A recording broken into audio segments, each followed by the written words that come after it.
Okay, hello and welcome to Non-IITN. In this very lecture, we're going to talk about TIFR GS 2026 full solutions of Part B. In the previous lecture, you have seen full solutions of Part A, and in this particular lecture, we are going to complete this very session with full solutions of Part B. So let's start. Okay, so here comes the first question. Now, let me just again say this, which I also said in the previous lecture itself. We'll deal with all the questions in rigorous details as much as possible. The questions which are non-trivial, the questions which were seemingly difficult.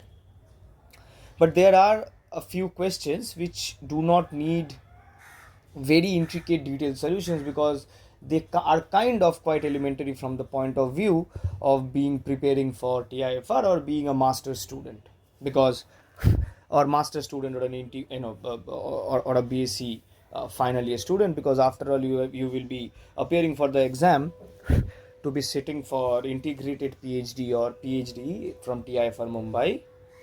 And and for that reason I'll kind of assume that you have at least a very fundamental base. So most of the questions we are going to do in details, but there will be some questions where I'll proceed with hints and I'll ask you to complete the details on your own. So this is the first question, which says that if from R to R is a continuously differentiable function, S is a bounded subset, then there exists a constant Cs greater than 0 such that modulus of fx minus fy is less than or equal to Cs times modulus of x minus y.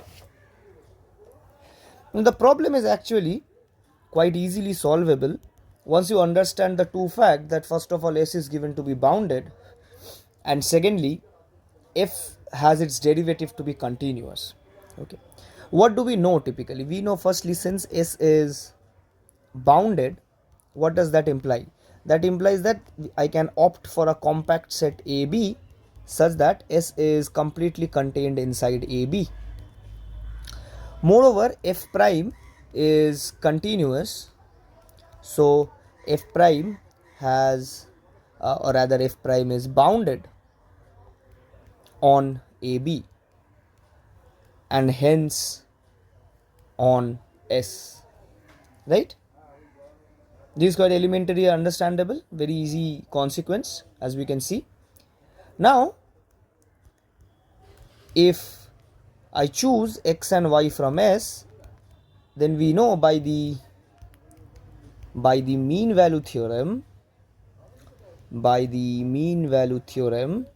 modulus of f of x minus f of y has to be less than or equal to modulus of f prime at some intermediate point C times x minus y, where C belongs to the open interval xy. But all of this is being inside this compact set AB, and so f prime C has to be bounded, right? So which has to be less than or equal to some m x minus y, as C belongs to xy, which is contained in AB for sure, right? And in the question this m is itself given as Cs, so we are done. So this comes out to be a true statement. Let us move on to our next question. There exists a continuous surjection from Q to the finite discrete set 0, 1 till 2026. The solution to this problem is basically resides on the fact that Q is totally disconnected. Okay, so Q is totally disconnected, and these sort of problems, it essentially deals with the fact that if you have a continuous function, then there can be only continuous function from a connected set to a discrete set has to be constant. Okay, if the discrete set contains more than one point, then you cannot have a surjection. Moreover, the question is would have been quite easy if you already know that I can opt for separations on Q due to the property that Q is totally disconnected, using as many irrational points as we want. The reason is the following. So what I will do, I'll choose irrational numbers, ordered irrational numbers, strictly ordered in some sense. So 2026 of them, and we choose the following separation. So we take u1, or let's say u0, to be minus infinity to alpha 1. Then we set u1 to be alpha 1 to alpha 2. We continue this. We take, for example, uk and intermediate such separation to be alpha k to alpha k plus 1. We continue doing this. Then we'll have u 2026 to be just alpha 2026 to infinity. And something which we can observe immediately, that Q is nothing but so Q is basically, or what we can do is that not choosing this, we can just take their intersections with Q. We can just choose their intersections with Q. Observe that each of these intervals are mutually disjoint. So each of these intervals are mutually disjoint. Rather, I shouldn't call them interval once I intersected them with Q. But by the characterization of subspace topology, since each of these intervals are open in R and Q is a subspace, so each of these are also open in Q. So we have got a family 2026, 2027, 2026 families of mutually disjoint open sets which admit the complete separation. So Q is basically the union of these UKs. K is equal to 0 to 2026. Yeah, so I also had 2020. Yeah, so we have 2027 such elements. And so what I'll do is that I'll just take a map which is locally constant at each of these separations. So let f, so since these are disjoint, and so that is the reason why I can define locally continuous functions. So let f be just a map from Q to the discrete set 0, 1 till 2026. And what happens to f is that I'll take x and I'll map it to, or rather I should probably say it in the following sense. I'll take f and I'll map it to k if x belongs to uk, and that's it. And then observe that if you just abide by the usual definition of continuity as being, inverse images of open sets being open, the right hand side is a discrete set, so you can just opt for a singleton. So you'll say the inverse images coming out to be each of these ui's, and if you take multiple such points, then you will get just union of each of these ui's, and union of open sets are open sets. So therefore f is definitely continuous. F is in fact surjective, as we can see. So therefore so this is a continuous surjection. Okay, now let us move on to the next question. The subset X, which is given in the following sense, as you can read, of the space of all real valued continuous functions in 0, 1 is compact. Okay, so let's see the solution. Now whenever you are given questions regarding compact subsets of the continuous the continuous the space of all continuous functions on compact sets, real valued continuous functions on compact sets, then the first thing which you should opt for is what we call the Arzela-Ascoli theorem. So it's the Arzela-Ascoli theorem. And the Arzela-Ascoli theorem says the simple following thing, that a subset of CKR is, where K has to be compact, K is compact, is relatively compact if and only if it's equicontinuous and 2, it's uniformly bounded. Okay,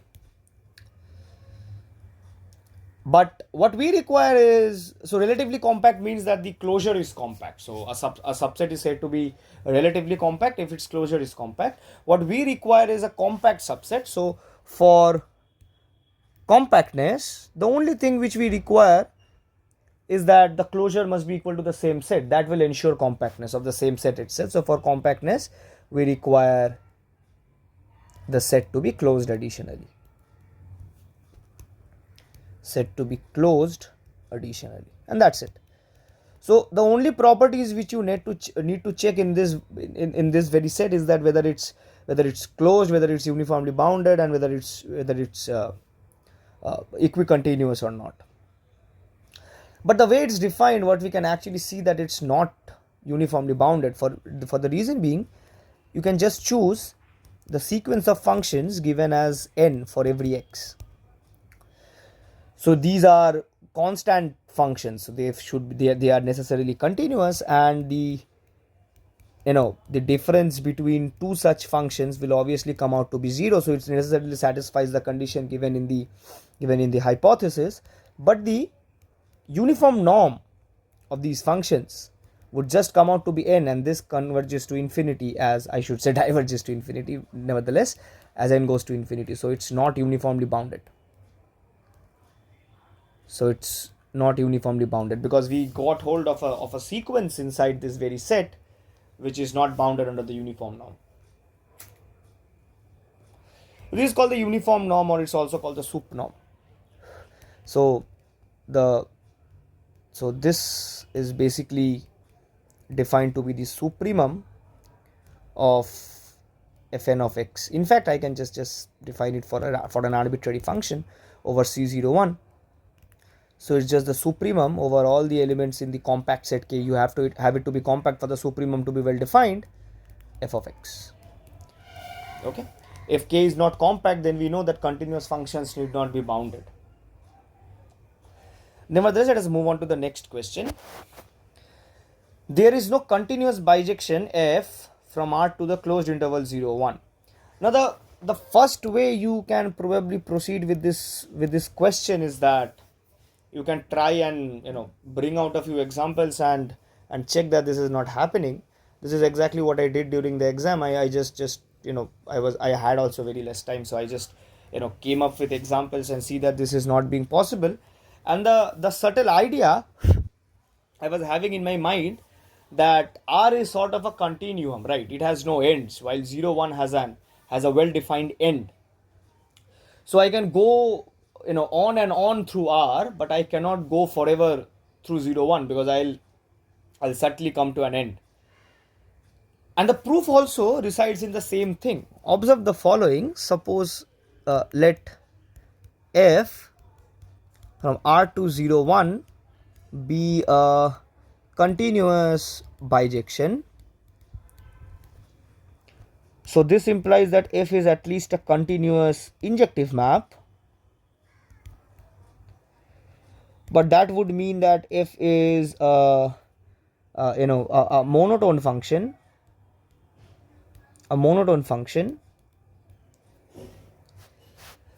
So what we do without loss of generality, let f be so it has to be strictly monotone. In fact, it has to be strictly monotone due to surjectivity. So without loss of generality, let f be monotonically increasing, and here we have our answer. Now since f is surjective,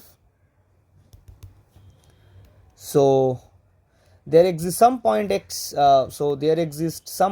in R such that f of x equal to 1. Now obviously, whatever I was saying, that R is a continuum, it's not bounded above, to be very precise. So there exists some y in R such that y is greater than x, but that would imply that f of y has to be greater than f of x, which is 1, which is not possible because the maximum value the function can take in the range is 1. And similarly, there exists some y in, or rather some x in R such that f of x equal to 0, and you come up with the same thing. And if y is less than x, then f of y has to be less than f of x, but this is 0, and 0 is the least possible value which the function can attain in the range. So you cannot have this as well. So this is again a contradiction. So therefore you cannot have a continuous bijection here, right?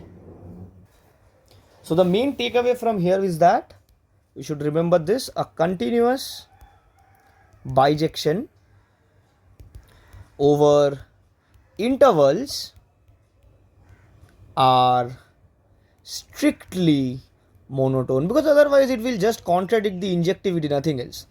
We require the domain and the range to be intervals. Otherwise, if you come up with discrete sets, then you have nothing to do, right? Those are, well, haphazard sets, so you can't deal with things as you can deal with in intervals.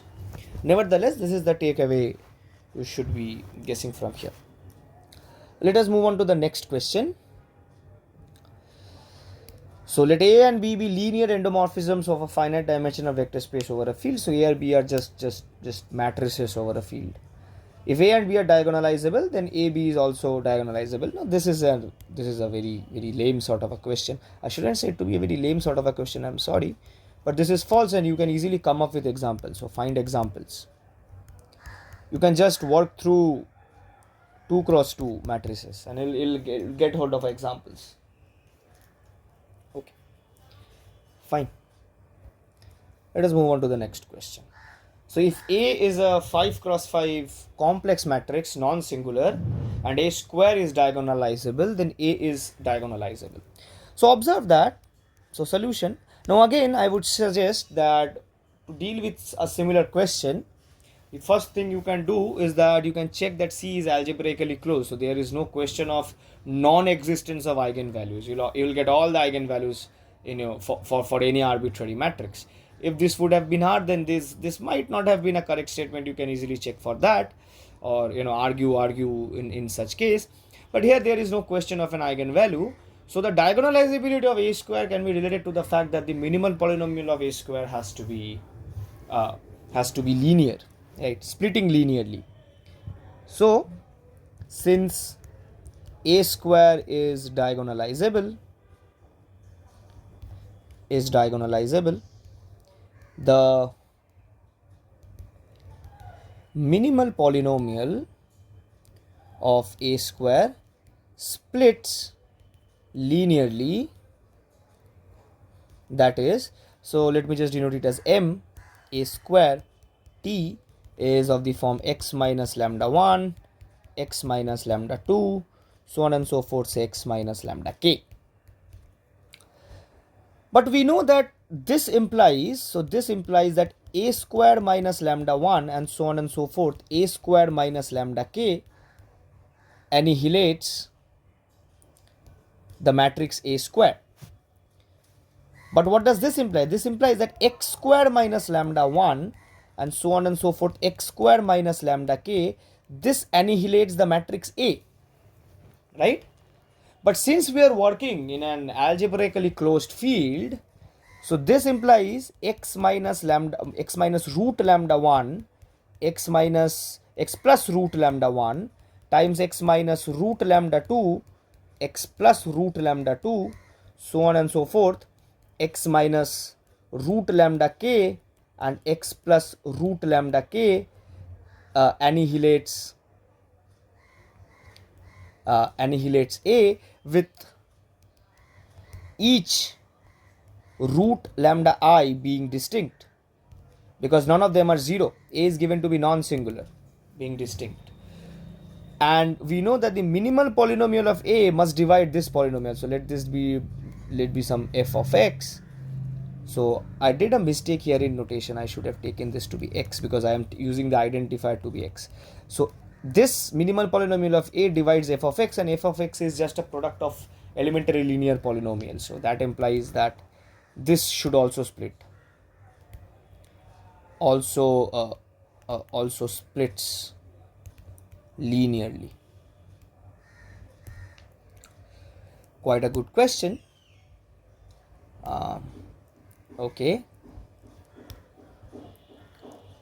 Now what is given to us? So let f be a real valued function on R which is periodic. So what we are being asked is that then a set of all periodic functions is a linear subspace of the real vector space.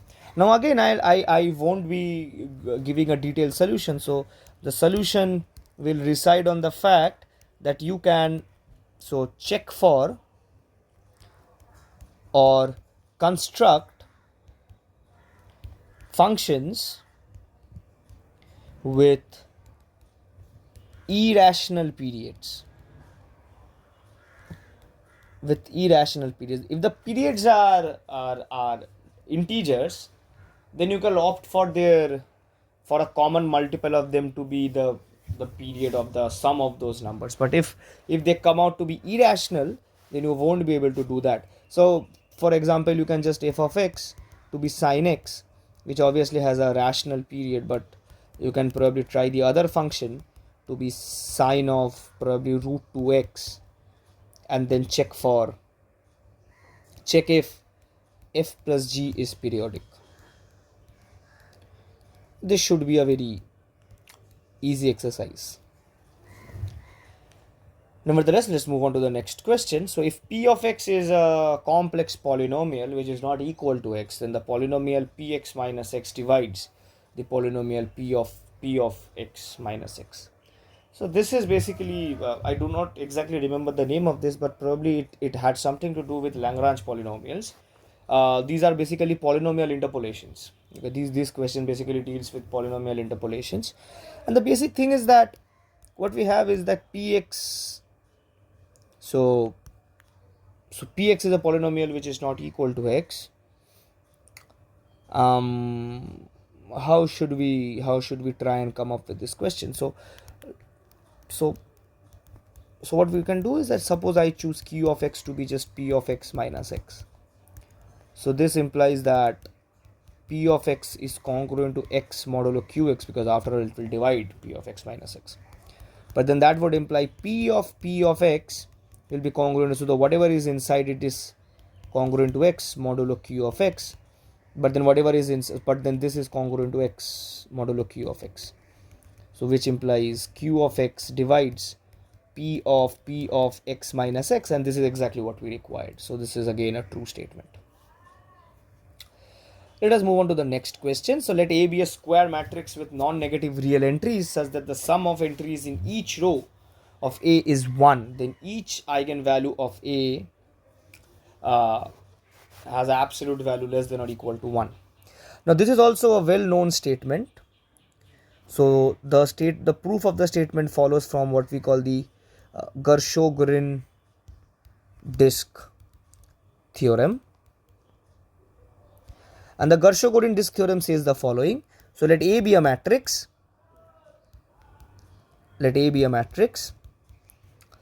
Let lambda be an eigenvalue, any eigenvalue of A, if exists obviously. Then what should I imply from here? I should say lambda belongs to di for some I where di is the ball, open ball BAIIRI, where AII is obviously the diagonal, ith diagonal entry,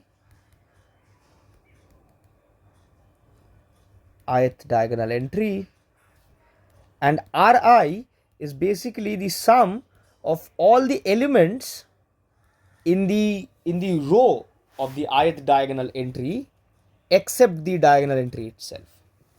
So if we are given a matrix, if this is A1, A2 till AK, I'll take the sum of all these elements, the modulus of all these elements. This gives me the radius, and the diagonal gives me the center of the ball. So every eigenvalue must exist in one of these balls. So the collection of all eigenvalues is completely contained within the union of all these balls. These balls are called the Gershogorn disks. Okay. Now what we can easily observe from here is that the modulus of AII plus RI, this is nothing but summation, because we are dealing with non-negative entries as we have given. So this is just Aij, which is equal to 1. So modulus of lambda, this should be less than or equal to modulus of AII, because it is contained in this di plus modulus of Ri, which is just 1. So the modulus of every absolute value of every such eigenvalue has to be less than or equal to 1. You probably have heard this as a statement in the following sense, that if the row sums of a matrices are all equal, then that row sum is an eigenvalue and is the eigenvalue of the largest possible magnitude. Okay, so let's see what this question wants us to do. So let X is a metric space having exactly 4 points, and we need to check whether there is a distance preserving map from X to Rn or not. Let's try and see. Now what I can guess at this point is that I should be starting with a sort of a star graph metric. So let X be, so let us just take it to be like this. So C x1, x2, x3 with the star metric with C at center. So we have the star metric with C at the center. So we define the metric as follows. So let us say, so C to xi is 1 for all I being 1, 2 or 3. The distance between each of these xi, xj's is 2 for all ij belonging to 1, 2, 3, and I is not equal to j. Obviously the distance between two identical points would be the same, and also we allow them to be symmetric. Okay, so now someone can check this. So easy check that D is a metric. But now what we need to check is basically whether there is a distance preserving map in Rn or not. Otherwise, for distance preservation, what do we really require? So if it preserves distances, so it has to be injective. So what we want is whether I'll be able to embed it in Rn or not. So suppose f from x to Rn is a distance preserving map. Is a distance preserving map. So now Rn is, we know that it's translationally invariant. So we can allow C to be mapped to 0. So let f of C be 0. Right? And let Vi be the image of xi for all I equal to 1, 2 and 3. Now since it's distance preserving, so let me just continue from here. Since it's distance preserving, what can I actually allow to happen?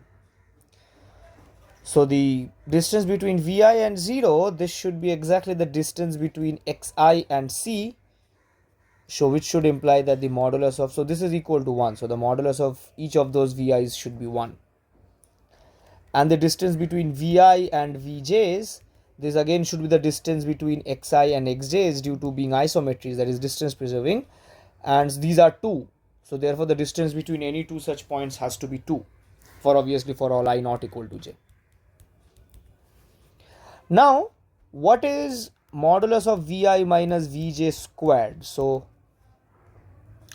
you can just check it in the following sense. So this is Vi minus Vj inner product, Vi minus Vj, which will come out to be norm of Vi squared plus norm of Vj squared minus 2 times the inner product Vi with Vj due to being symmetric. And so this is just 2 minus 2 times the inner product of Vi Vj, and the left hand side is just 4. So therefore the inner product of Vi with Vj would come out to be 1. No, it should come out to be minus 1. Right?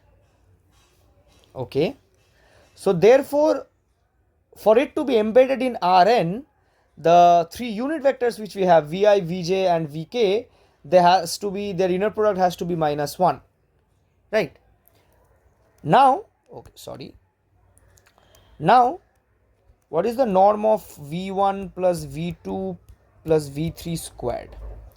So this is just inner product of v1 plus v2 plus v3, inner product of v1 plus v2 plus v3, and if you just expand it out linearly as we do, so it will come out to be norm of v1 squared plus norm of v2 squared plus norm of v3 squared. I think I'll be losing space, but I have the norm of 2 times inner product of v1 with v2 plus 2 times inner product of v2 with v3 plus 2 times inner product of v3 with v1,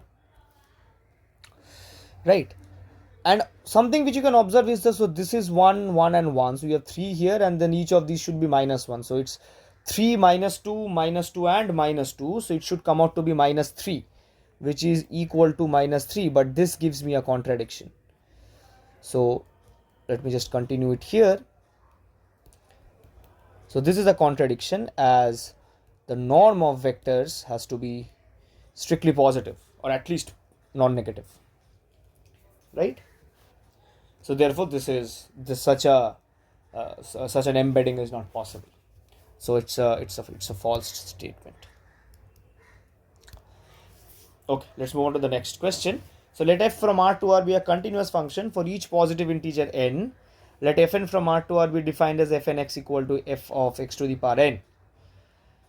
If the sequence of functions converge uniformly, then f must be a constant function. Yeah, this is a true statement, for the reason being, so you can check this quite easily. That is, if you choose the modulus of x to be less than 1, then xn would converge to 0, which would imply that fn of x, which is defined to be f of x to the power n, so this would converge to f of 0. At x equal to 1, fn of x would then converge to f of 1, and the convergence is uniform, right? So since the convergence is uniform, so it should be independent of x. The point of convergence should be independent of x. So what should we have? We should have f of 1 to be f of 0. Moreover, if there exists b greater than 1 such that f of b is not equal to f of 0, then just choose b to be 1 over n, then fn of b to the power 1 over n, this would converge to f of b. But then again, by uniform convergence, this should be equal to f of 0, which again comes up with a contradiction, right? And the reason is that b to the power 1 over n, this should converge to 1. So in the way, this should converge to f of 1, and f of 1 has to be equal to f of 0, right? So this has to be a constant function. Let us move on to the next question. So let x and y are finite metric spaces, then x and y are homeomorphic if and only if the real vector spaces CXR and CIR are isomorphic. Okay. So these are continuous function spaces, right? CXR are the collection of all continuous functions from x to R, and CY are the collection of all continuous functions from y to R. Now to solve this question, the fact which we just have to keep in our mind, basically what happens is that x and y are finite metric spaces, right? So they are just discrete spaces. So every function on them has to be continuous. So each continuous function are completely characterized by the points in it. So basically the dimension of CXR, this is just the number of elements in X, and the dimension of CYR is the number of elements in Y. And since X and Y are finite discrete spaces, finite discrete metric spaces, so them being homeomorphic is basically speaking of the fact that they have the same number of elements. So X is homeomorphic to Y if and only if the cardinality of X is equal to the cardinality of Y. But then this is if and only if the dimension over R, obviously, of CXR is same as the dimension over R of CYR. So this is obviously a true statement, because if the dimension of two vector spaces are same, then the vector spaces are isomorphic. Fine, let us move on to the next question. Suppose a finite group G is the union of its silo subgroups, then the order of G is a power of some prime number. This need not be true necessarily. So, solution. Okay, so this need not be true necessarily. For the reason is you can just choose G to be the symmetric group of 3 elements. Then we know that G has a 2 SSG and a 3 SSG. And so what you can do is that you can just G take, or at least observe G to be this. So union 2 3, union, here what do you have, 1 3, union 1 2 3. Now this is the 3 SSG, so it's the silo subgroup. These are all the 2 SSGs. Okay, so it's the union of all the 2 SSGs and its 3 SSGs, but cardinality of S3 is obviously 6, which is not the power of a prime. Right? Yeah. So this question, though kind of sounded to be true, but they need not come out to be true. Now let me tell you something. When you are viewing this lecture, probably the course on group theory is not out yet on our channel. If it's out yet, then I'll obviously refer you to the lecture series on group theory, where I have covered almost the full curriculum of IIT JAM and TIFR and ISI Math level content, along with some problem solving sessions. And you will be able to see that how groups really work, and something which you will be able to guess, we have dedicatedly covered the complete course, is that the most of the typical counter examples which lie in problems regarding group theory, they usually come from the following typical groups. Either we will see the counter examples in SNs, in ANs, in dihedral group DNs, and in some possible cases this group also works well, which is the product of all the Z2 over some indexing set I. You can opt for arbitrary direct products, or in fact countably infinite direct products as well. For example, the notions, the different counter examples regarding groups, in most cases they lie primarily in these 3 groups. In some cases we will also see about the quaternion groups as well, or Q mod Z. This also works well. Okay, so if the course is not out yet when you are viewing this lecture, then I'll please ask all of the viewers to stay tuned for the course. And if it's already out yet, please give your dedicated time to the course, and you will be really, I can assure you the fact that you will be able to learn a lot of things beyond, and obviously a lot of things which is obviously strictly there in the curriculum, but a lot of things even outside the curriculum on a much broader area, because we have also discussed about inner automorphisms and group actions in much details. Group actions have a heavy weightage as a secret ingredient in problem solving in group theory, if you are kind of dedicated for the TIFR entrance and the ISI Math entrance. Nevertheless, let's stick to what we are doing today. So let us move on to the next question. So for a 2x2 real matrix, if the limit sign of A is given to be the usual power series expression of sign with respect to a matrix, then all the eigenvalues of the limit matrix sign A have absolute value less than or equal to 1. Now, this is a direct consequence of the spectral theorem, and the problem here is that if we were assured about the fact that all the eigenvalues are bounded, then the statement would have been true. But the problem is the matrix can also opt for a non-real complex number, and the sign function over C is unbounded. So the main takeaway, so let me just lighten the color a bit. I think it's much dark. So the main wait a second. The main takeaway from here is that the function sign on C is not bounded. So look for real matrices with non-real eigenvalues.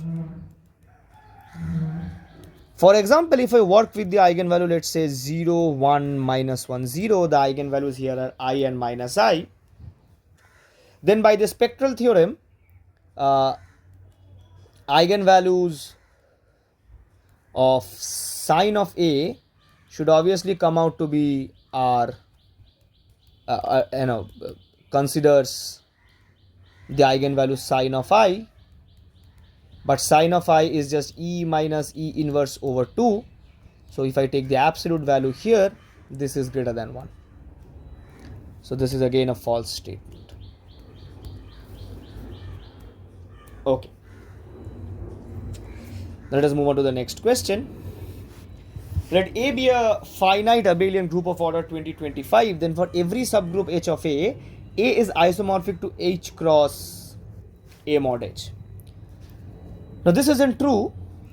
So what you can do is that you can just choose A to be, what should I think of? Suppose I choose A to be Z 2025. So the order of Z is just 3 to the power, order of A is just 3 to the power 4 times 5 square, and it's a finite abelian group. So whatever, so the converse of the Lagrange's theorem holds here. So let H be a subgroup of A such that the order of H is 3 to the power 4 times 5, then A over H. So, and also it has to be a non-normal subgroup as well, because we are dealing in abelian groups. This comes out to be 5. And what more can we say? So what is H cross A cross H? Now the order of this is clearly the order of A, but H cross A mod H. Now furthermore we are dealing, see, this has to be a cyclic group, right? Because we have chosen A to be a cyclic group. So this is isomorphic to Z 3 to the power 4 times 5 cross. Now this is also a cyclic group because it's a prime order subgroup, it's Z5, which is not isomorphic to Z3 to the power 4 times 5 squared, as the numbers 3 to the power 4 times 5 and 5 are not coprime. And we know that Zm cross Zn is isomorphic to Zmn if and only if the numbers m and n are coprime. But Zt 3 to the power 4 times 5 squared, this is actually isomorphic to A. So the isomorphism doesn't take place. So therefore this is again a false statement. Let us move on to question 16. Consider the map L from Rt to R given by L of f equal to 3f plus 2f prime. Then L is injective but not surjective. Now I'll give this as an exercise because it's a very easy problem. Okay, because here we are dealing with polynomials, right? So each f in Rt is a polynomial, and this implies that f is both differentiable and integrable. Both differentiable and integrable. Now if you choose any polynomial g of t from Rt, then you just set f to be an arbitrary polynomial matching the degree of g, obviously, and then take 2 of f plus 3 times f plus 2 times f prime equal to g, and you can compare the coefficients to get hold of a polynomial f such that L of f equal to g. So this map is actually surjective. Okay, so this is a false statement. Let us move on to the next question. Let sigma 1 till sigma 80 be elements of the permutation group S236 such that sigma I cube is the identity permutation for each I. Okay, fine. So then there exists indices I and j such that sigma is conjugate to sigma j. Okay, solution. Firstly, we know that two elements are conjugate, so sigma I is a conjugate to sigma j. This is the notation I obviously use for conjugates, if and only if they have the same cycle structure. They have the same cycle structure. Now Sigma I cube is equal to identity. What does that mean? That means either sigma I is exactly equal to identity, or sigma I is a 3 cycle, or product of 3 cycles, right? Product of 3 cycles. So what are the possible number of such cycle structures?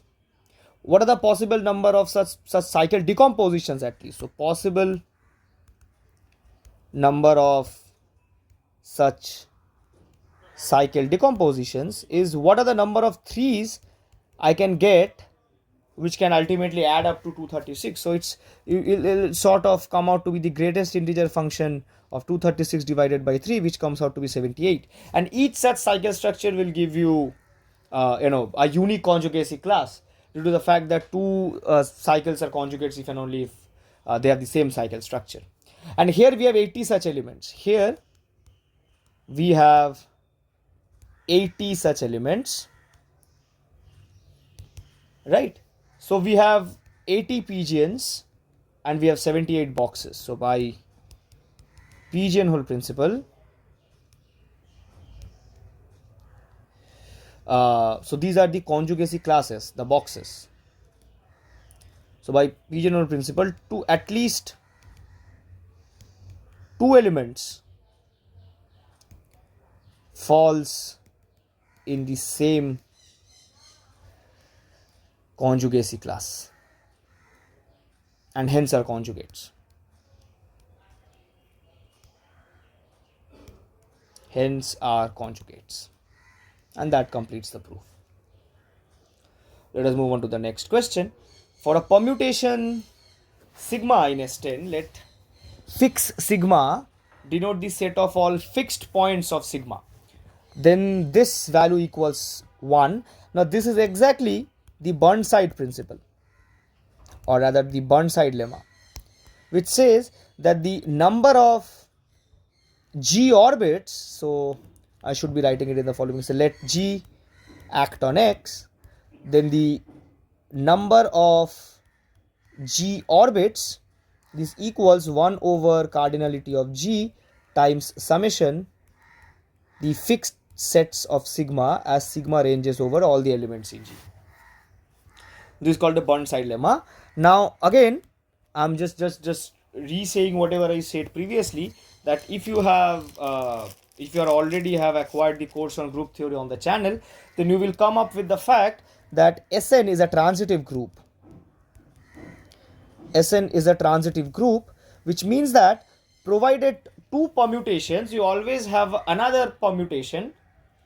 So what we're actually doing is that we are actually I shouldn't say given 2 permutations, that is given I and j in box n, that is the collection of all elements from 1 to n, there exists some sigma in Sn such that sigma of I is equal to j. So every 2 elements, every pair of elements in box n, that is all the elements from 1 to n, are connected by some permutation, which says that sigma that Sn is a transitive group. And this implies, so again go through the lectures on group actions, otherwise we just wait for a few days to, because I cannot explain the whole concept of group actions. It needs a lot of development, so I'm not focusing on that. But a transitive group has a single orbit.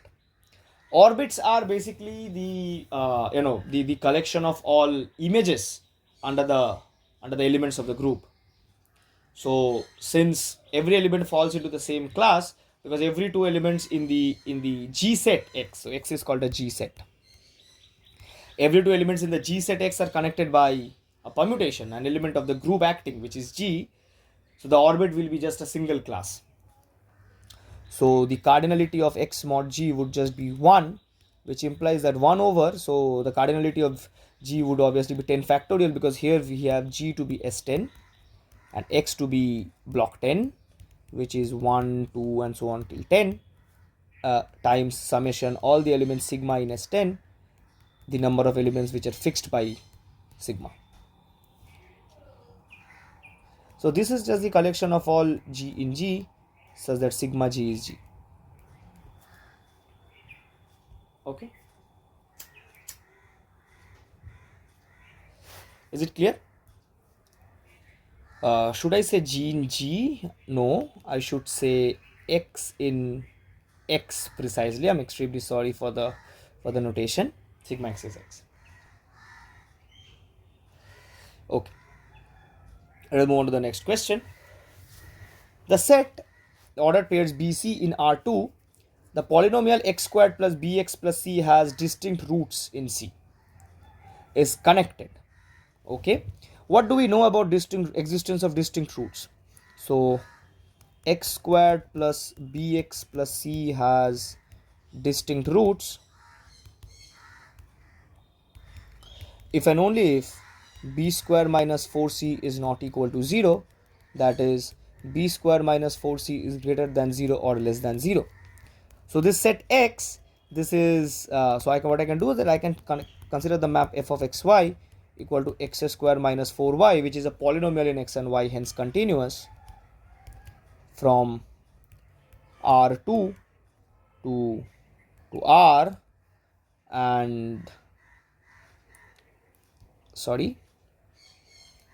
then the set X is nothing but f inverse of 0 to infinity disjoint union f inverse of minus infinity to 0.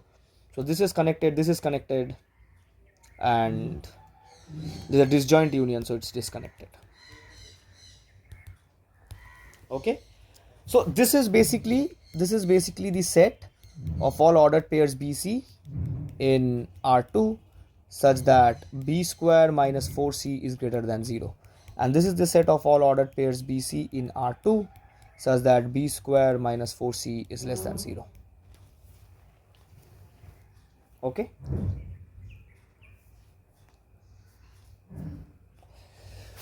So let's just once check. We have covered all the questions we required. Yeah, so we have dealt with all the single questions. Only one more question left, and let's solve that with ease.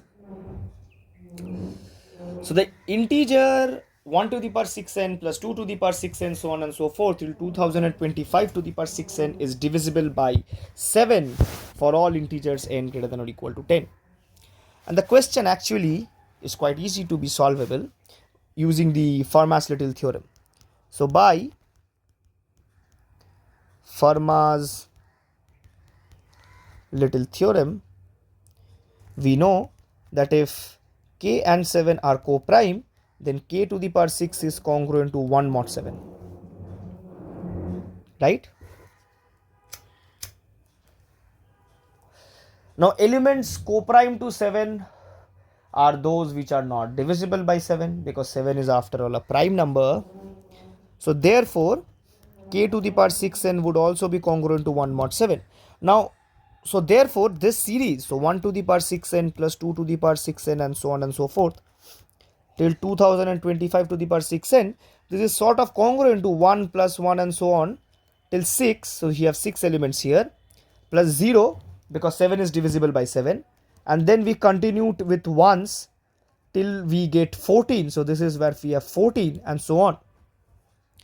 So the only thing which we require is what is, so again we have 6 here, so on and so forth. So each of these are congruent to minus 1 plus 0, minus 1 plus 0 and so on. So all we need to check that how many such blocks are there which are not divisible by 7. And so what we can do, we can just divide 2025 by 7. So what should be it? First let me check. So 2025 divided by 7. So I get 14 here, then 62. So 7 8s are 56. So I have 65, and I have then 9. So 7 9s are 63. So therefore the greatest integer of this is just 289. So I have exactly 289 such blocks which are equivalent to minus 1 modulo 7. And we are only left with two numbers, right? We are only left with two numbers because all the other numbers has come out to be 0. So therefore this is congruent to modulo 7, 289, each of which sum to minus 1 plus the two extra numbers, which come out to be minus 287, and minus 287 is congruent to 0 mod 7. So therefore this is indeed divisible by 7, and it's again true. So here we go. That's the end of TIFR Part B lecture series as well. And thank you for watching. Subscribe to our channel for more such content, and you can also scan this QR to join our WhatsApp channel where we regularly post question of the days, and we also regularly post updates on what contents we are bringing on our channel. For more such professional and competitive contents, please do get yourself attached to non-IITian. Meet you guys in the next lecture. Hope you have a great day and love mathematics. Bye.